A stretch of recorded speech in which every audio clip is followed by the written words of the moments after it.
ಮಳೆ ಬಂದರೆ ಹೆಣ ಆಗಿ ಕೊಚ್ಕೊಂಡು ಹೋದ್ರೂ ಬರೋದಿಲ್ಲ. ಏನಂಗಿದ್ರೆ ಅಲೆಮಾರಿ ಸಮುದಾಯ ಏನಾಗಬೇಕು?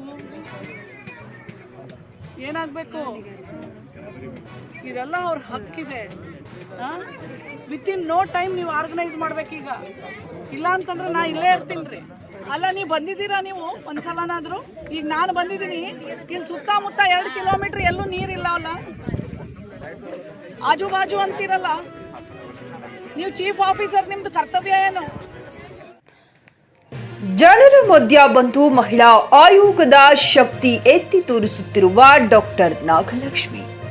ಹೌದು, ಡಾಕ್ಟರ್ ನಾಗಲಕ್ಷ್ಮಿ ಎಂದರೆ ಯಾರಿಗೆ ಗೊತ್ತಿಲ್ಲ ಹೇಳಿ? ನೂತನ ಸರ್ಕಾರದಲ್ಲಿ ಮಹಿಳಾ ಆಯೋಗ ಅಧ್ಯಕ್ಷೆಯಾಗಿ ಅಧಿಕಾರ ಸ್ವೀಕರಿಸಿದ ದಿನದಿಂದ ಇಲ್ಲಿಯವರೆಗೂ ಹಗಲಿರಳು ಎನ್ನದೆ ಗ್ರಾಮ ಹಳ್ಳಿ ಸೇರಿ ರಾಜ್ಯದ ಮೂಲೆ ಮೂಲೆಗಳಲ್ಲಿ ಭೇಟಿ ನೀಡಿ ಜನರ ಸಮಸ್ಯೆ ಆಲಿಸುತ್ತಿದ್ದಾರೆ. ಬೀದರ್ ಜಿಲ್ಲೆಯ ಔರತ್ ಪಟ್ಟಣದ ಅಲೆಮಾರಿ ಜನಾಂಗದ ಗುಡಿಸಲಿಗೆ ಭೇಟಿ ನೀಡಿ ಅಲ್ಲಿಯ ಜನರ ಸಮಸ್ಯೆ ನೋಡಿ ಕಣ್ಣೀರಿಟ್ಟರು. ಪುರಸಭೆ ಅಧಿಕಾರಿಗಳಿಗೆ ಕರೆ ಮಾಡಿ ಅವರಿಗೆ ನೀರು ಕಲ್ಪಿಸುವ ಕೆಲಸ ಮೊದಲು ಆಗಬೇಕೆಂದು ತರಾಟೆಗೆ ತೆಗೆದುಕೊಂಡರು. ನಂತರ ಸಾರ್ವಜನಿಕ ಆಸ್ಪತ್ರೆಗೆ ಭೇಟಿ ನೀಡಿ ನೀರಿನ ಟ್ಯಾಂಕ್ ಅಸ್ವಚ್ಛತೆ ಕಂಡು ಶೌಚಾಲಯ ವೀಕ್ಷಿಸಿ ಅಸಮಾಧಾನ ಹೊರಹಾಕಿದರು. ನಂತರ ಅಲ್ಪಸಂಖ್ಯಾತರ ಬಾಲಕಿಯರ ವಸತಿ ನಿಲಯಕ್ಕೆ ಭೇಟಿ ನೀಡಿ ಅಲ್ಲಿನ ವಿದ್ಯಾರ್ಥಿಗಳಿಂದ ವ್ಯವಸ್ಥೆ ಬಗ್ಗೆ ಮಾಹಿತಿ ಪಡೆದರು. ಸರಿಯಾದ ಸಮಯಕ್ಕೆ ಊಟ ಸಿಗೋದಿಲ್ಲ, ಕುಡಿಯುವ ನೀರಿನ ವ್ಯವಸ್ಥೆ ಇಲ್ಲ, ಅಲ್ಪಸಂಖ್ಯಾತರ ಮಕ್ಕಳಿಗೆ ರೋಜಾ ಸಮಯದಲ್ಲಿ ಊಟ ಕೊಡುವುದಿಲ್ಲ, ಪ್ರತಿ ತಿಂಗಳ ಕಿಟ್ಟುಗಳನ್ನು ಸಹ ಕೊಡುವುದಿಲ್ಲ, ವಸತಿ ನಿಲಯದಲ್ಲಿನ ಶೌಚಾಲಯ ವಿದ್ಯಾರ್ಥಿನಿಯರೇ ಕ್ಲೀನ್ ಸ್ವಚ್ಛಗೊಳಿಸುತ್ತೇವೆ ಎಂದು ಮಕ್ಕಳು ತಮ್ಮ ಅಳಲು ತೋಡಿಕೊಂಡರು. ಒಟ್ಟಾರೆಯಾಗಿ ತಾಲೂಕು ಆಡಳಿತ, ಹಿಂದುಳಿದ ವರ್ಗಗಳ ಕಲ್ಯಾಣ ಇಲಾಖೆ, ಸಮಾಜ ಇಲಾಖೆ, ಪಟ್ಟಣ ಕಲ್ಯಾಣ ಪಂಚಾಯತ್ ಅಧಿಕಾರಿಗಳ ವಿರುದ್ಧ ಬೇಸರ ವ್ಯಕ್ತಪಡಿಸಿದ ರಾಜ್ಯ ಮಹಿಳಾ ಆಯೋಗದ ಅಧ್ಯಕ್ಷೆ ನಾಗಲಕ್ಷ್ಮಿ ಚೌಧರಿಯವರು ಜಿಲ್ಲಾಧಿಕಾರಿಗಳ ಕಚೇರಿಯಲ್ಲಿ ಸಭೆ ನಡೆಸಿ ಇಲ್ಲಿನ ಸಮಸ್ಯೆಗಳ ಮಾಹಿತಿಯನ್ನ ಕಲೆ ಹಾಕಲಾಗುವುದೆಂದರು. ಡಾಕ್ಟರ್ ನಾಗಲಕ್ಷ್ಮಿರವರ ದಿಟ್ಟತನ, ನೇರ ನಿರ್ಣಯಕ್ಕೆ ಜನ ಭೇಷ್ ಎನ್ನುತ್ತಿದ್ದಾರೆ. ಈ ಸಂದರ್ಭದಲ್ಲಿ ತಹಶೀಲ್ದಾರ್ ಮಲಶೆಟ್ಟಿ ಚಿದ್ರೆ, ತಾಲೂಕು ಪಂಚಾಯತ್ ಕಾರ್ಯನಿರ್ವಾಹಕ ಅಧಿಕಾರಿ ಮಾಣಿಕ್ರಾವ್ ಪಾಟೀಲ್, ಟಿಎಚ್ಒ ಗಾಯತ್ರಿ, ಸಿಪಿಆರ್ ರಘುವೀರ್ ಸಿಂಗ್ ಠಾಕೂರ್, ಇಡಿ ಶಿವಕುಮಾರ್ ಘಾಟೆ, ಪಿಎಸ್ಐ ವಸೀಂ ಪಟೇಲ್, ರೇಣುಕಾ ಭಾಲೇಕರ್, ಬಿಸಿಎಂ ಅಧಿಕಾರಿ ರವೀಂದ್ರ ಮೇತ್ರಿ, ಸಮಾಜ ಕಲ್ಯಾಣ ಅಧಿಕಾರಿ ಸೇರಿ ಅನೇಕರು ಉಪಸ್ಥಿತರಿದ್ದರು.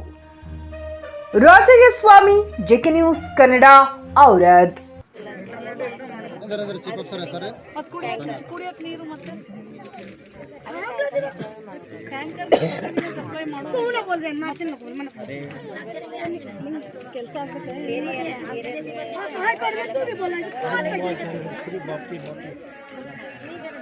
ಮಳೆ ಬಂದ್ರೆ ಹೆಣ ಆಗಿ ಕೊಚ್ಕೊಂಡು ಹೋದ್ರೂ ಬರೋದಿಲ್ಲ.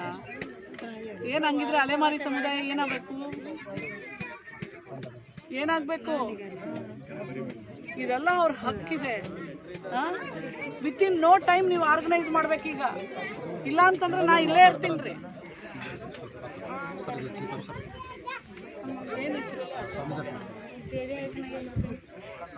ಸ್ವಾಮಿದಾಸ್, ಎಲ್ಲಿದ್ದೀರಾ ನೀವು? ಹಾಸ್ಪಿಟ್ಲ್ಗೆ ಹೋಗಿದ್ದೀರಾ? ಈಗ ಏನ್ ಮಾಡಕ್ ಆಗೋದಿಲ್ಲ. ನಾನೀಗ ಅಲೆಮಾರಿ ಸಮುದಾಯದ ಕಾಲೋನಿಗೆ ಬಂದಿದ್ದೀನಿ, ಔರಾದ್.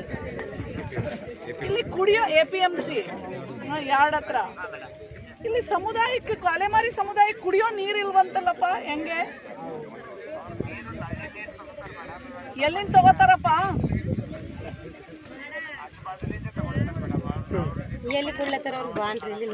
ಅಲ್ಲ, ನೀವು ಬಂದಿದ್ದೀರಾ ನೀವು ಒಂದ್ಸಲನಾದ್ರು? ಈಗ ನಾನು ಬಂದಿದ್ದೀನಿ, ಇಲ್ಲಿ ಸುತ್ತಮುತ್ತ 2 ಕಿಲೋಮೀಟ್ರ್ ಎಲ್ಲೂ ನೀರಿಲ್ಲ ಅಲ್ಲ, ಆಜು ಬಾಜು ಅಂತೀರಲ್ಲ. ನೀವು ಚೀಫ್ ಆಫೀಸರ್, ನಿಮ್ದು ಕರ್ತವ್ಯ ಏನು?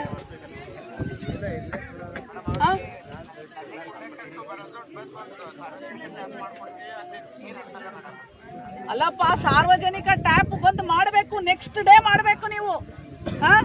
ಮತ್ತೆ ಏನ್ ಉಪಯೋಗ ನೀವು ಚೀಫ್ ಆಫೀಸರ್ ಆಗಿ? ಮತ್ತೆ 40 ವರ್ಷದಿಂದ ಈ ಸಮುದಾಯ ಈ ಭೂಮಿ ಮೇಲೆ ಇದೆಯಲ್ಲ, ಕುಡಿಯೋ ನೀರು ಕೊಡ್ಬೇಕು ಅನ್ನೋದು ನಿಮ್ಗೆ ಜವಾಬ್ದಾರಿ ಗೊತ್ತಿಲ್ವಾ?